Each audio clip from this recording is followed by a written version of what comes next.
Hello नमस्कार, कसे आहेत तुम्ही सगळे. तर मी आज म्हणजे आजही 2 दिवस झाले मी स्वतःसाठी साडी घेतली होती आणि मला तर असं वाटत पण नव्हतं की एवढी कमी प्राईसमध्ये मला ती भेटेल लिटरली.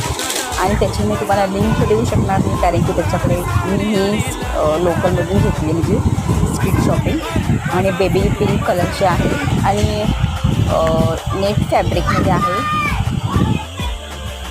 तर ती नेट फॅब्रिकमध्ये आहे, त्याच्यामुळे तिला नेसताना पण खूप मला कसा तर नेसू मला हे समजेल. फर्स्ट टाईम मी तर ती ट्राय करणार आहे आणि बेबी पिंक कलरची त्याच्यामुळे खूप छान आहे. आणि त्याचे छोटे छोटे टसल्स आहे, एवढे ते हे नाही आहेत काही. ज्या प्राईसच्या मानाने ती जशी आहे त्याप्रमाणे त्याचे टसल्स जसे आहेत असे. आणि पूर्ण म्हणजे वन साईड हे आहे आणि खालून फक्त मागच्या साईडनी प्लेन आहे अशी.